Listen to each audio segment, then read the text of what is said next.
네, 설교에 앞서서 제가 감기랑 과로가 좀 심하게 겹쳐가지고 제가 좀 열이 많이 나가지고 네, 눈을 뜨기가 좀 힘들 정도인데 저의 부족한 모습이 아니라 설교 내용에 집중해 주시면 감사하겠습니다. 네, 마지막 때에 이 세 가지를 통해 당신의 구원을 확증하십시오라는 제목으로 말씀 전하도록 하겠습니다. 본문 말씀은 두 곳인데 디모데후서 3장 1절에서 8절, 고린도후서 13장 5절인데 길어서 제가 읽진 않도록 하겠습니다. 디모데후서 3장에 보면 말세에 고통하는 때가 이른다고 말씀합니다. 저는 그 근본적인 이유가 점점 더 악하고 음란해지는 세상 속에서 불신자는 물론 신자들조차도 자기 구원을 확증하지 못한 채 의와 평강과 희락으로부터 더욱 멀어지고 있기 때문이라고 생각합니다. 실제로 3장에 언급된 사람들을 보니까 하나님을 사랑하지만 쾌락 사랑하기를 더하고 경건의 모양은 있지만 경건의 능력은 없는 명목사계 신자들을 포함하고 있기 때문입니다. 그렇다면 마지막 때에 성도들이 어떻게 자기 구원을 확증하고 이루어 가야 하는지 특별히 다음 세 가지를 통해 함께 은혜를 나누고자 합니다. 첫 번째로 하나님을 뜨겁게 사랑하는 것을 통해서입니다. 성도라면 누구나 다 하나님을 사랑한다고 말합니다. 다 그렇게 고백하며 찬양합니다. 그래서 몇몇 신뢰할 만한 입신 간증들과는 달리 교회 안에 구원받은 신자들의 비율이 높아 보이기까지 합니다. 그런데 실제로 극한의 상황 속에서는 주님을 부인할 자들인데도 단지 좋은 여건에서 살아간다는 이유로 주님을 부인하지 않고 있는 사람들도 얼마든지 있다고 생각됩니다. 하지만 하나님께서는 알곡처럼 보이는 이러한 쭉정이들을 그냥 지나치실 리가 없을 것입니다. 따라서 극심한 핍박이나 환난 전이라도 장차 자신이 하나님을 부인할 자인지 아닌지를 가늠할 수 있는 분명한 시금석이 필요하다고 생각합니다. 제가 믿기로 그것은 하나님을 바로 현재 뜨겁게 사랑하는 것입니다.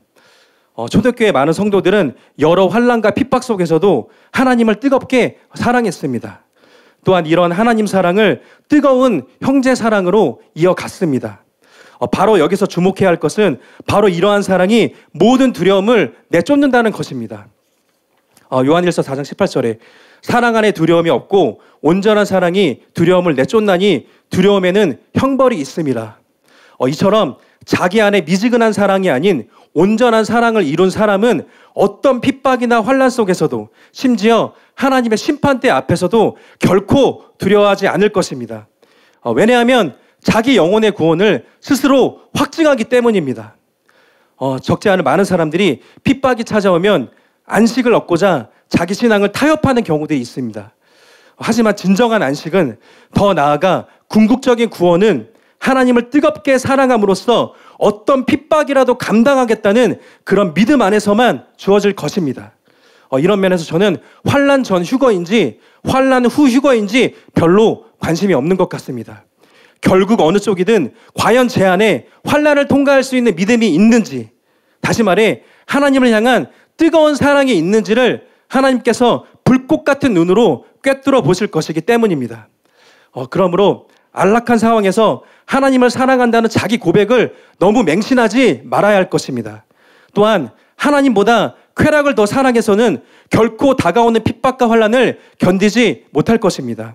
오직 어디까지 이르렀든지 간에 하나님을 힘써 알고 뜨겁게 사랑하는 일에 전심전력을 다해야 할 것입니다. 두 번째로 이기심이 제거된 것을 통해서입니다. 담임 목사님께서는 하나님은 절대 자유의지를 침해하지 않으신다라는 설교에서 이기심은 자기를 섬기는 우상숭배라고 말씀하셨습니다. 목사님의 이러한 정의는 자기 십자가를 지고 자기를 부인하는 기독교인과 이기심이 서로 얼마나 상극인지를 잘 보여주고 있다고 생각합니다. 그런데도 형제 교회가 불의한 이단 시비로 피를 흘리고 있는데 진실을 알면서도 그저 자기 교회 성장과 안위에만 관심 있는 교회들을 볼 때 하나님 나라 전체보다 사실상 자기 왕국을 섬기는 이기적인 교회들이 얼마나 많은지 실감하게 됩니다. 그리고 지난 4월 남북 정상회담 시기에 저는 사람들의 지독한 이기심을 또 한 번 보았습니다. 회담 의제에 북한 인권에 대한 내용은 애초부터 배제되었고 한술 더 떠서 이 나라 대통령은 북한 정권이 붕괴되는 것을 원치 않는다며 북측이 내세운 체제 보장 요구를 환영했습니다. 그러나 이것은 곧 북한 주민들의 노예 생활 보장을 의미합니다. 만일 이 땅에서 그나마 지옥을 가장 잘 보여주는 곳이 있다면 그것은 바로 저 북한의 정치범 수용소일 것입니다. 게다가 북한 땅 전체가 거대한 수용소나 다름없습니다. 그런데도 여지껏 잘 살았으면서도 그저 배부른 평화와 낭만에 취해 줄 서서 평양냉면 먹는 것에나 열성적인 국민들과 그런 기독교인들을 우리는 어떻게 바라봐야 할까요? 그런 이기적인 기독교인들이 정말 구원받은 사람들이 맞을까요? 그래서 저는 요즘 이토록 지독한 이기심을 보고 있자니 인류 역사상 가장 이타적이셨던 십자가 예수님이 더 생각납니다. 동시에 그 예수님께서 얼마나 이타적인 분이신지를 엿볼 수 있는 김옥경 목사님의 간증이 생각납니다. 목사님의 그 간증에 의하면 기도 시간에 예수님께서는 사람들 사이를 조용히 걸어 다니시면서 어떤 사람들은 정성스럽게 안수하시고 또 어떤 사람들은 곁에서 안아주시고 또 어떤 사람들은 그저 바라보시고는 말없이 웃기도 하시고 또 울기도 하시면서 그 장소에 있는 모든 사람들을 단 한 사람도 그냥 지나치지 않으시고 사역하고 계셨다고 합니다. 그때 예수님의 모습은 마치 자기가 전혀 없는 만왕의 왕이신데도 자신에 대한 인식이 전혀 없는 분처럼 오직 그곳에 모인 사람들만 생각하시고 바라보시며 사역하고 계셨다고 말씀하셨습니다. 그래서 예수님의 그 모습을 보신 목사님의 마음이 녹아내릴 수밖에 없었다고 간증하셨습니다. 이처럼 십자가에서도 영혼들을 위하시고 부활하신 후에도 오직 영혼들을 위하시는 예수님을 깊이 생각할수록 제 안의 이기심도 점점 더 녹아내리게 될 것이라고 믿습니다.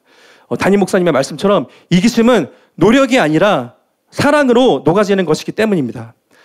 그러므로 이토록 이타적이신 예수님의 사랑을 깨달아서 우리 중에 누구도 자기를 위하여 사는 사람이 한 사람도 없게 되기를 바라겠습니다. 그래서 자기를 사랑하는 말세의 흐름을 역행하여 자신을 섬기는 우상 숭배로부터 벗어나는 저와 여러분이 되시길 바라겠습니다. 세 번째로 바르게 분별하는 것을 통해서입니다. 본문 말씀 7절과 같이 항상 배우지만 끝내 진리에 이르지 못하고 미혹되는 사람들을 보게 됩니다. 먼저는 잘못된 구원론에 빠진 신자들이 그렇고 또 현재 우리나라 상황에선 공산주의의 영을 지지하는 기독교인들이 바로 그렇다고 생각합니다. 특별히 그런 기독교인들이 장차 죽어서 하나님의 심판대 앞에 서게 되는 그 상황이 마치 제 마음속에 그려지는 것 같습니다. 그때 주님께서 그들에게 뭐라고 말씀하실까요? 너는 어찌하여 동성애를 합법화하여 교회를 혐오 집단으로 만들어서 기독교를 말살하려는 공산주의자를 지지하였느냐? 너는 어찌하여 그런 공산주의자를 지지함으로써 그 사악한 정책들에 힘을 실어주었느냐? 너는 어찌하여 하나님을 대적하는 자의 편에 서서 나를 그렇게 핍박하였느냐? 그러니 너의 죄가 그대로 있다라고 말씀하시지 않겠습니까? 물론 그때 그들은 다급하게 이같이 변명할지도 모르겠습니다. 주님, 저는 주님을 믿는 사람입니다. 저는 예수님의 보혈을 굳게 믿습니다. 어려서부터 성경을 알고 읽었으며 늘 주님의 이름을 부르며 기도도 했습니다. 교회에서 열심히 봉사도 했습니다. 심지어 저는 영적인 리더인데다가 해외로 단기 선교를 다녀온 적도 있습니다. 무엇보다 저는 정말 그가 그런 사람인 줄 모르고 지지했습니다. 라고 말입니다. 하지만 제 생각에 이러한 변명은 통하지 않을 것 같습니다. 왜냐하면 하나님께서는 내 백성이 지식이 없어서 망한다고, 미혹되는 자는 자기 욕심에 이끌린 것이고 바로 그 욕심이 죄를 낳고 사망을 낳는다고, 그리고 나더러 주여 주여 하는 자마다 다 천국에 들어갈 것이 아니라 다만 하나님의 뜻대로 행하는 자라야 천국에 들어갈 수 있다고 말씀하셨기 때문입니다. 따라서 그런 사람들은 주님께서 자신들에게 내가 너희를 도무지 알지 못하니 불법을 행하는 자들아 내게서 떠나가라 하실까봐 두려워 떨어야 할 것입니다. 설마 우리나라 대통령이 그럴 수 있을까? 설마 우리나라를 대표하는 주요 언론들이? 설마 우리 교회 목사님이 그럴 리가 있을까? 제발 이 설마에서 깨어나야 합니다. 공산주의의 영을 분별 못하는 목사와 성도들이 장차 나타날 최후의 적그리스도를 알아볼 수 있을지 의문이 듭니다. 미혹되는 수많은 기독교인들을 보면서 단지 열심만으론 자기 영혼을 지킬 수 없다는 것을 절감하게 됩니다. 더군다나 우리는 무분별한 열심이 오히려 하나님의 나라를 대적한다는 것을 회심하기 전 바울의 모습을 통해서도 충분히 배웠습니다. 따라서 미혹에 성행하는 말세에는 영들을 다 믿지 말고 오직 성경과 성령님을 통해 공정한 마음과 겸손함으로 바르게 분별해야 할 것입니다. 결론을 말씀드리겠습니다. 지금껏 나눈 세 가지를 통해 날마다 자기 구원을 확증하며 이루어가는 일은 매우 중요할 수밖에 없다고 믿습니다. 그래야 의와 평강과 희락이 넘치는 가운데 말세의 고통과 영원한 고통에서 해방될 수 있기 때문입니다. 아울러 그 어느 때보다 악하고 음란하며 거짓이 난무하는 지금 이 시대에는 특별히 우리가 감당해야 하는 사명이 있다고 생각합니다. 즉 타협하지 않고 하나님의 뜻을 용기 있게 전하는 것이 바로 그것이라고 저는 생각합니다. 그런데 이 사명을 누가 감당할 수 있겠습니까? 역시나 하나님을 뜨겁게 사랑함으로 핍박을 두려워하지 않고 모든 이기심을 내려놓고 또한 하나님의 뜻을 옳게 분별하는 사람들만이 이 사명을 감당할 수 있다고 저는 믿습니다. 실제로도 이 사명은 궁극적인 구원과도 분명한 관계가 있어 보입니다. 마가복음 8장 38절에 누구든지 이 음란하고 죄 많은 세대에서 나와 내 말을 부끄러워하면 인자도 아버지의 영광으로 거룩한 천사들과 함께 올 때에 그 사람을 부끄러워하리라.